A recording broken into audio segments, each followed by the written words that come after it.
Eu volto à Câmara dos Deputados, onde temos mais uma entrevista, agora com o deputado federal Alexis Fontaine, do Partido Novo. Muito obrigado pela sua participação aqui em Os Pingos nos Is, deputado. Boa noite. Boa noite, Felipe. Boa noite, Bruno. E boa noite, Ana Paula.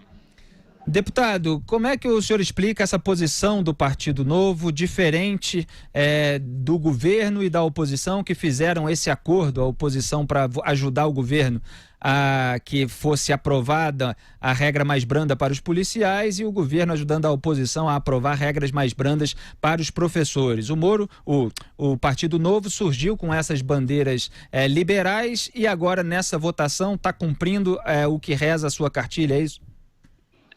O que reza a coerência, porque alguém vai pagar essa conta. Eu não sei por que essas categorias têm mais direitos ou mais privilégios que as outras categorias aqui no Brasil. Quem vai pagar essa conta dos professores e dos policiais é a sociedade como um todo.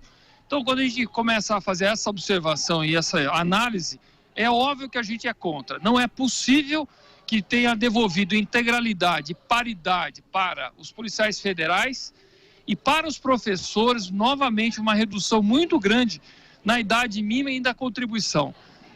A gente fica sempre perguntando qual que é a categoria que mais sofre no Brasil, porque todo mundo tem uma história triste. Não há, assim, a categoria que não conta uma história triste. O pedreiro vai contar, o cara da forjaria vai contar, o metalúrgico vai contar, o lavrador vai contar, todo mundo conta. Mas essas duas categorias, até pela força que eles têm aqui, pelo lobby que eles têm, acabam conseguindo privilégios que aí nós não vamos fazer média, não. Nós temos que ser coerentes, porque essa conta vem e quem paga é a sociedade. Bruno Garchagen tem uma pergunta para o senhor, deputado. Deputado, obrigado pela entrevista e parabéns ao Novo pela postura desde o início. O Novo não foi chamado para negociar a liberação de emendas, o Novo se posicionou ao lado da sociedade contra os privilégios. E o que eu queria perguntar para o senhor é o seguinte: a política é um instrumento de negociação, né? Qual foi o principal desafio, ou o principal obstáculo enfrentado pelo Novo dentro do parlamento ao se posicionar de forma distinta da maior parte dos partidos que aí estão?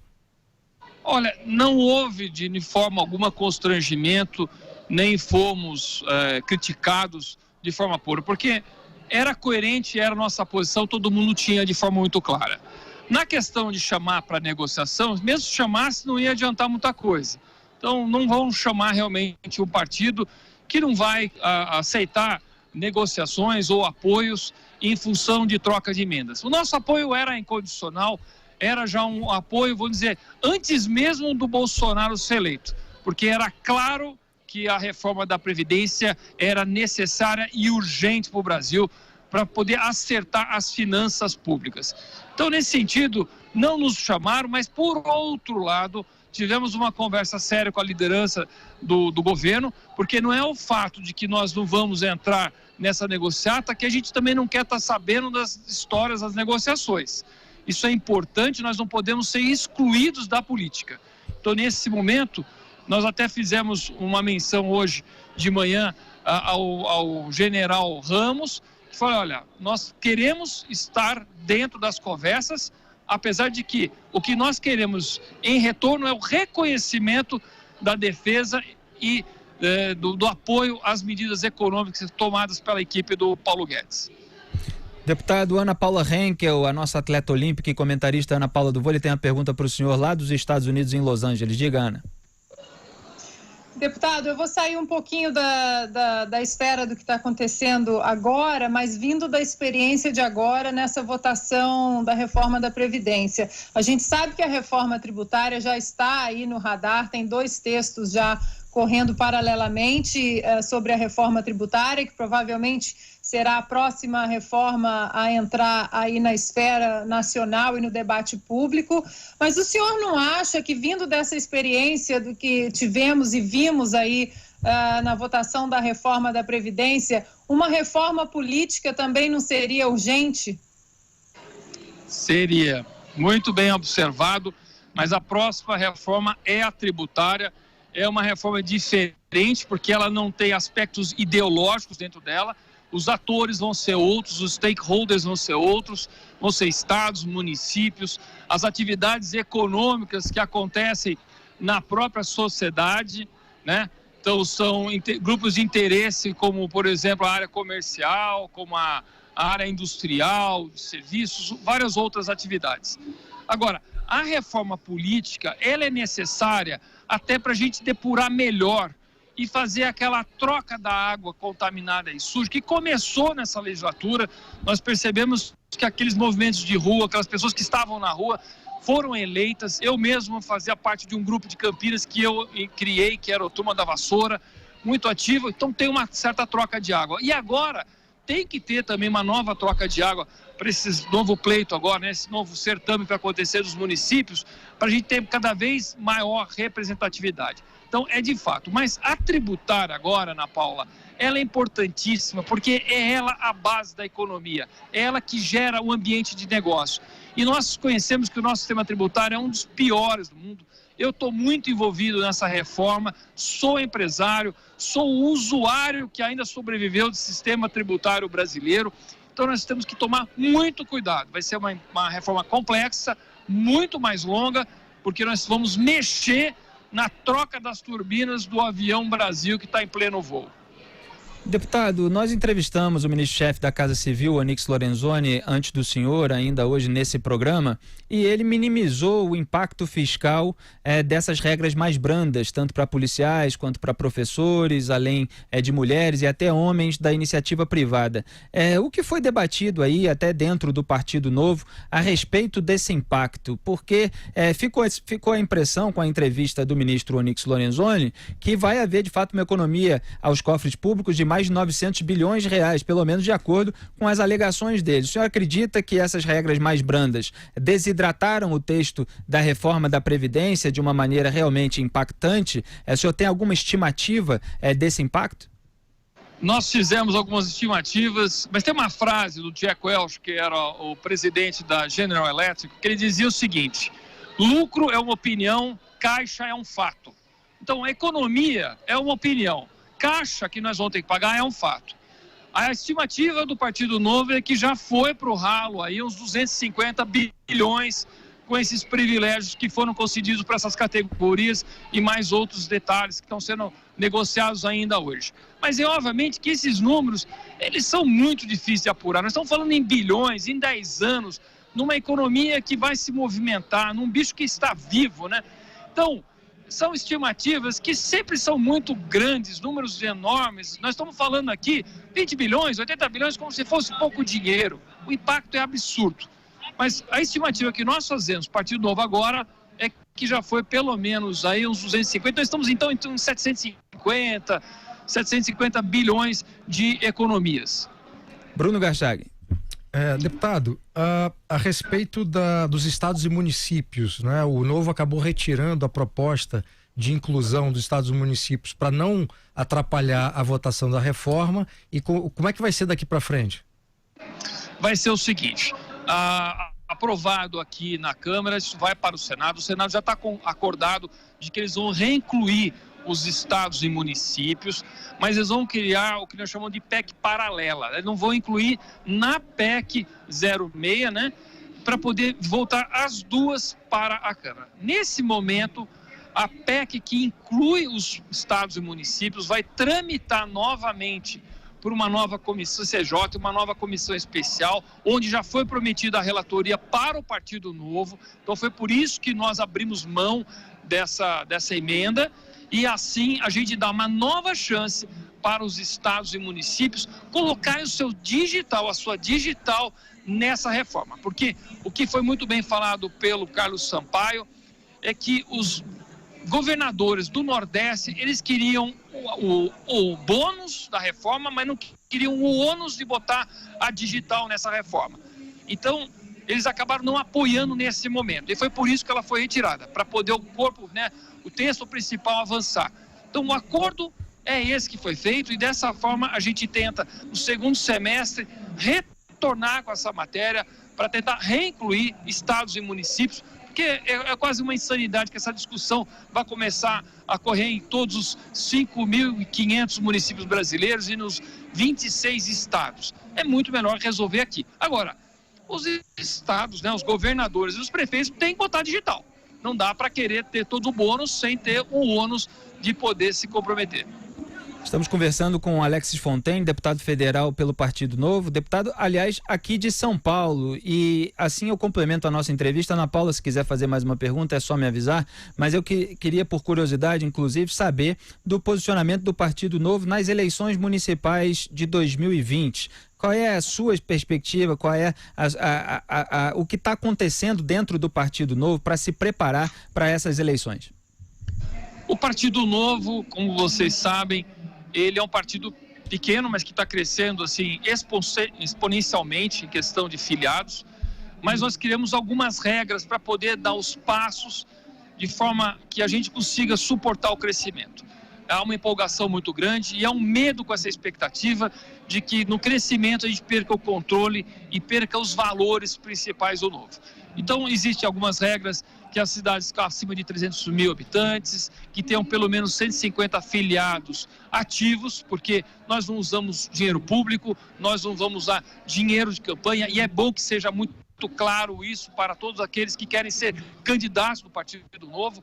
Nós temos que ter uma governança, estamos num crescimento e todo crescimento tem dores do crescimento, e por isso mesmo tem que tomar muito cuidado. Então, talvez ocorra uma frustração de que nós não vamos ter candidatos em todas as cidades do Brasil, que nós vamos expandir assim em todos os estados, mas essa é a limitação de quem cresce com fundações sólidas e cresce cuidando dos valores do partido. Então, provavelmente os estados, aí eu não vou dizer quantas cidades vão ter em cada estado, porque elas estão começando a se inscrever. Lembrando, o Partido Novo tem processo seletivo para vereadores, tem processo seletivo para candidatos a prefeito, isso leva tempo, isso é trabalhoso encontrar gente boa, não é fácil, afastar os oportunistas, afastar aquelas pessoas que querem aproveitar da marca Novo, que está crescendo muito bem, para poder entrar, né, pegar no vácuo desse crescimento. Então, tem um processo criterioso, muito sério, que nós vamos respeitar. E isso pode criar algumas frustrações, mas é importante que a gente tenha esses passos de forma que a gente respeite os nossos valores. Mas imagina então que vai ter candidato pelo menos Rio de Janeiro, São Paulo e Belo Horizonte, né, deputado? Só para completar.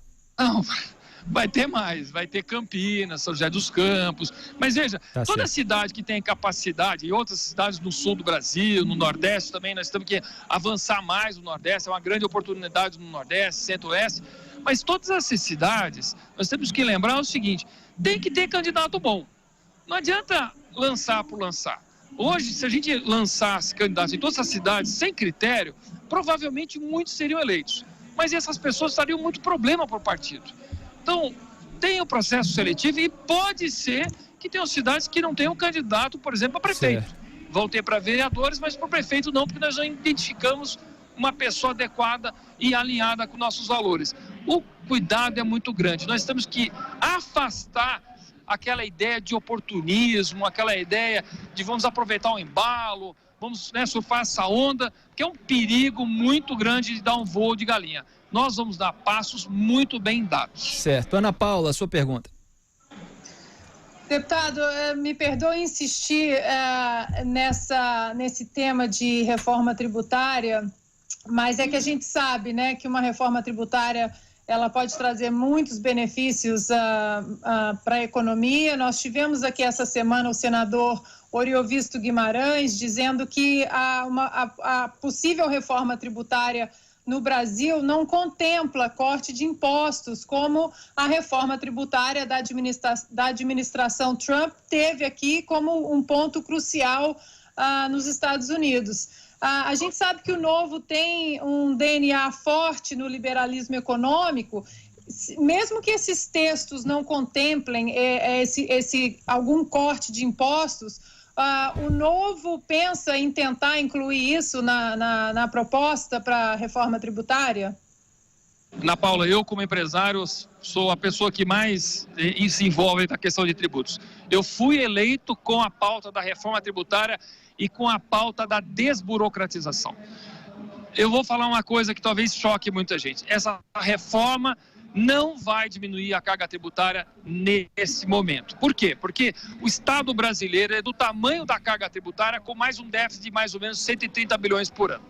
Mas nós temos ganhos muito mais importantes nesse momento, que é simplificar o sistema tributário brasileiro, que é um manicômio, é uma loucura, é um puxadinho.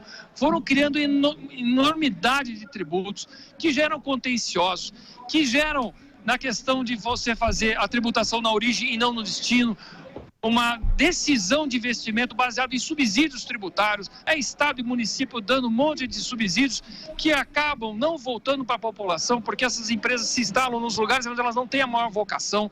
Nós temos problemas para tudo enquanto é lado. Imposto que é regressivo, imposto que é cumulativo, não temos um IVA, né, um imposto de valor agregado de fato. Então nós temos que trabalhar principalmente em transformar o sistema tributário brasileiro como o americano. Você compra uma bicicleta, paga lá $300, mais 30 de imposto e pronto. É imposto por fora, não é por dentro. E ainda, um outro problema muito grave que quebra as empresas no Brasil é que no Brasil se paga imposto muito antes até de você dar partida num caminhão, que é o fluxo de caixa dos tributos. Num país como os Estados Unidos, você paga no consumo, ou seja, você paga só o imposto, não na cadeia produtiva, mas quando a pessoa consome, e aí ela vai direto para o cofre. Não há problema de fluxo de caixa para as empresas. O Brasil, o empresário tem que financiar o pagamento de imposto, porque ele tem que vender a 120 dias para uma outra indústria, tem que pagar imposto em 20 dias e tem que financiar 100 dias. Isso quebra as empresas. Agora, eu gostaria só de emendar, aproveitando essa ideia, reforma da trabalhista, reforma previdenciária e reforma tributária, elas são extremamente importantes para as novas fundações do Brasil, mas são reformas estruturais. Elas não vão entregar empregos imediatamente. O que entrega emprego imediatamente, que é o que nós vamos falar muito, é desoneração da folha de pagamento, que passa pela tributária também, porque para você desonerar a folha, você tem que encontrar uma outra fórmula de você financiar a própria previdência que nós estamos falando agora, desburocratizar, privatizar, abrindo mais oportunidades para todas as empresas, acabar com essa burocracia maluca de E-Social, Bloco K, Jovem Aprendiz, NRs. Nós temos que também preocupar muito com capital de giro. As empresas brasileiras estão sem capital de giro. E aí nós podemos ter duas possibilidades, que é, um motivo é dar mais prazo para pagar tributos e o segundo é liberar parte do Fundo de Garantia e do PIS para o cidadão poder consumir. Tendo essas fundações e tendo essa nova forma de você desburocratizar, deixar o ambiente, que é a MP que a gente acabou de aprovar, de 881, de liberdade econômica, aí sim nós vamos entregar emprego, que é a grande preocupação hoje de todo o brasileiro. Deputado Alexis Fontaine, deputado federal pelo Partido Novo, aqui por São Paulo, muito obrigado pela sua participação em Os Pingos nos Is. Boa noite, bom trabalho. Obrigado, Bruno. Obrigado, Felipe. Obrigado, Ana Paula.